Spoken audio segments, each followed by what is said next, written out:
This is what it looks like when it's halved and cooked. It's Brooke, your local crabber. This episode is Add a Crack a Crab. For cracking crab, you are going to need a kitchen towel or some paper towels, at least a couple of medium-sized bowls, some crab crackers or a couple of big rocks if you don't have any, a table or an area lined with newspaper or paper towels. A Dungeness crab, to be precise. This is what it looks like after you clean it. So I love cracking these crabs right here. Now a lot of people say that the leg meat is the best, and I'm gonna say that the body meat is the best. In any case, you figure out what you like. I like to go right down the middle right here. I kind of put my fingers right like this on the crab. My thumbs are like this, and then you just kind of go right in, flex and break. You're gonna have this nice body meat right here.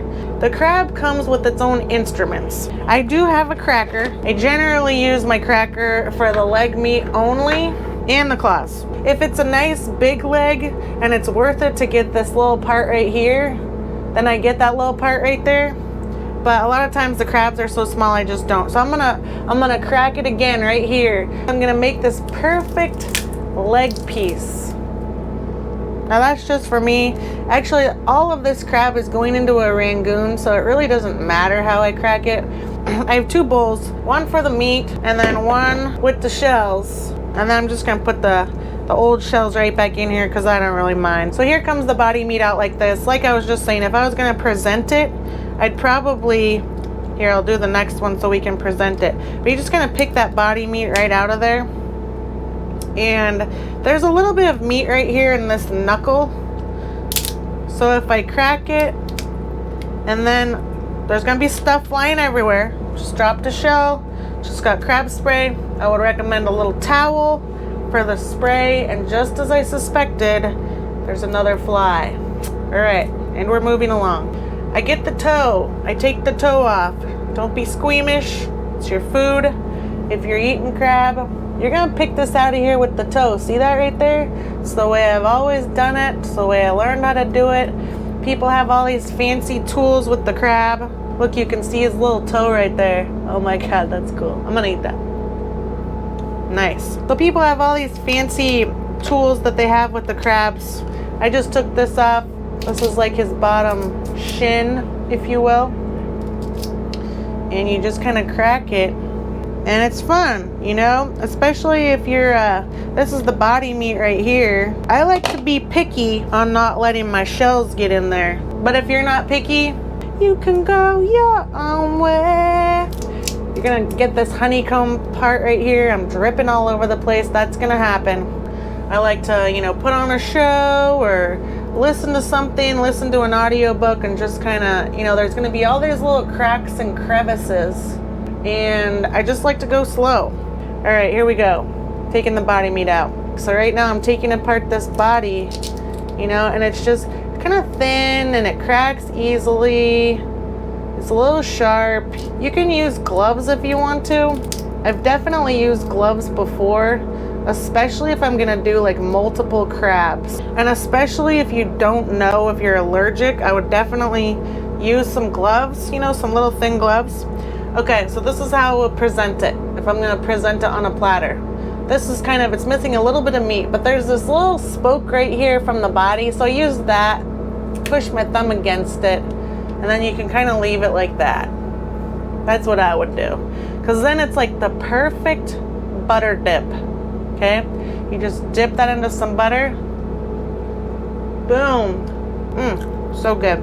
Now I haven't ventured off too much as far as cooking different ways with the Dungeness crab. I would love to do that. Watch all these little body shells. All these little shells can get in there. And if you don't mind eating a little bit of shell later, it's not a big deal. But if you want to be like, have this perfect thing for like a crab artichoke dip or something, I would definitely, I didn't show you how to do that. All right, I think you saw it though. You just crack it really, really slowly on the leg here. And then you kind of just pull back on this other leg and boom, look at that perfect piece of leg that comes out. Gently kind of going along the vein, like the top and the bottom of the, I don't know if it's called a vein, that's what I'm calling it. The top and the bottom of the crab, and Tell me if I'm not explaining this right. Because if I'm going too fast or too slow, or you're not seeing it well enough in the camera, let me know. I love catching crab, I love eating crab, and definitely some people, oh, here you go. Look at that right there, okay? That's like the little connector of the leg meat to, I called it the shin. I don't know what it's called. But you get in here with your little toe that you got. I always use the toe, like a little pick. You jam it in there, and it just is coming right out. Oh yeah. All right, now I'm gonna show you this leg meat part right here, because this is a beautiful piece of meat. So I just put the cracker right here, and I just go gently along this side right here. That's how I do it. Just kind of gently crack it just like that, and you kind of see that it opens up. Just kind of peel it back a little bit. Again, I'm getting my hands super dirty in here. I'm just going for it. So you just kind of pull it apart slowly. Again, don't be in a hurry, because if you're in a hurry, it's not going to come out right. And then the nice gentle pull. Oh yeah, I thought for sure I'd mess it up since I was filming. Again, we got another little knuckle right here. We're just going to take this little toe. We're just going to dig in there. Just dig in that little knuckle. It's kind of, it's not, you might not call it worth it. See, look at just that little piece right there that comes out. Just kind of a little piece. Boom. Okay, we're done. Just take the knuckle off, like so. Okay, and then we're moving on to the leg meat. Nice and easy. Easy does it. And there we go. Look at that. I'm a total perfectionist when it comes to my crab meat. Oh, is it gonna come? If there's any question about whether the leg meat's gonna come or not, just kind of gently, if you can gently twist off the lower part, and then the leg meat kind of comes. I kind of mangled it at the bottom, but hey, like I said, it's going in a rangoon. Look at that beautiful body meat in this claw right here. That is just gorgeous. So what you could do is you could pick at it with the little toe, or you could just pull it off like so. Oh, I messed it up, dang it. Like so, pull it apart like that, right? Again, there's these little things on the side from the body, so I just kind of use my thumb against that and kind of pull it around, get that body meat out of there. All right, so it's like so see-through. It's really easy for these little pieces to hide in the crab meat, and you'll definitely taste them later. So that's why I like to go slow.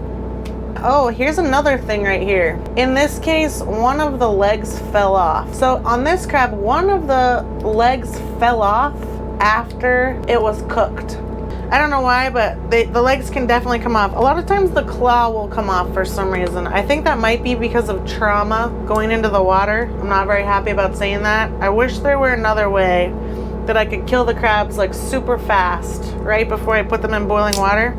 Alton Brown, he says you can put crabs in the freezer. I think he said for like 20 to 30 minutes. It just like, you know, puts them to sleep kind of, but you don't want them to become crabsicles. But you just kind of put them in there, bring them down to like a nice 33 degrees, and they're pretty much out of it when they go in the boiling water. Here we're going in again. We're going in with the half right here. See how it's all drippy? It's like all this crab juice that's coming out of it from being cooked. So it's gonna be messy. Look at that beautiful piece right there. See, when you present it nicely, I haven't done this yet, but I always thought it would be nice. You just crack the leg a little bit like so. Oh, crab juice is going everywhere. Just dripping down there. All right, so like that, right?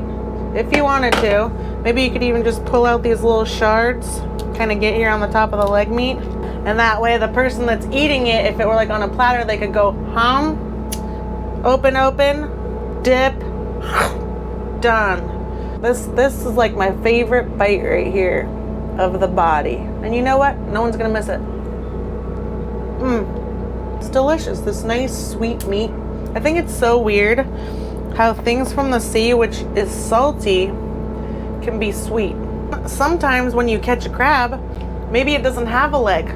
Okay, maybe one or more of the legs is missing. So in that case, I want you to try this because, you know, it's like a preference thing. I just broke this leg. Damn it. Again, it doesn't matter. I'm a perfectionist and we're moving along. But when one of the legs is missing, You know, like it broke off somewhere in the water and you picked it up and it's healed. You can kind of see that it's like healed a little bit. When you cook it, it'd be like that, right? So it's like missing a leg, okay? So like this part right here is gonna be mushy. I don't know why. Maybe because it's like growing a new leg in there, or because there was trauma before. But like this whole piece, so like I take off the one leg on the side and I take off the other leg on the other side. Like this meat in here that starts to go down to the leg muscle is all gonna be mushy. Okay, so watch out for that. Because the captain actually on the boat, he does not like that bite. And he will know if he gets a mushy leg bite. Hashtag no mushy leg bites. So check out all that right there. Check out what we have so far. And this is all the delicious meat that we have right now. This is the little shin I'm talking about right there. See how it's really little? And this is a big crab too. Are we doing this together? Are you like cracking a crab with me? Because that would be kind of fun. I feel like I'm there with you. Yes. Where'd my toe go? This one isn't as good. See, that's a little bit fat on the bottom. Maybe you like that one. I like the long skinny toe. You're cracking this claw right here. Crack, crack, crack on the top is how I like to do it. And then I pull it apart little by little, piece by piece. There we go. Now this part right here, some people say that's a prized bite right there. I'm not a huge fan. It has a little bit different texture to it. It's almost like it's not as flaky, and I mean it's like your muscle, you know. Here's like the bicep part of the claw right there. So I just kind of went right. So it just like works all the time. The claws are like constantly working, and then it kind of opens up like that. See that? Perfect. This bite's a little better right here. This is still part of the claw, but it doesn't have that kind of grainy, not as flaky, not as sweet texture. Maybe that's your favorite bite right there. You're gonna have to decide for yourself. It's your crab, man. Just do what you want. Just eat it how you want to. Yeah. There you go. Look at that body meat. God, every time I see it, I'm like, damn, that looks good. Okay. And we get in there with our little skinny toe. The toe for me is where it's at. You gotta get in there with the toe. Poke, poke. Right now I'm in a tank top and some shorts because it's hot on the boat. But I got crab juice on me. So, you know, if this grosses you out, you're gonna want to have somebody else do it. I think it's fun. I think it's fun to get dirty. I like to eat with my hands. I like to work with my hands. I like to touch my food. It's awesome. Get a little crab juice from your fingers in there. Perfect amount of salt. Now I'm getting all kinds of crab juice over the crab meat. I'm gonna strain that later. So I'm just gonna go right into the body. So yeah, let me know what you think about this video. Did it help you? The GoPro is not great at close-ups. It's great at a lot of other things, not close-ups. It's your crab, man. Just do what you want. Oh, look at that. Straggler. Almost got in there. You know what I need right now? The toe. My little toe is right here.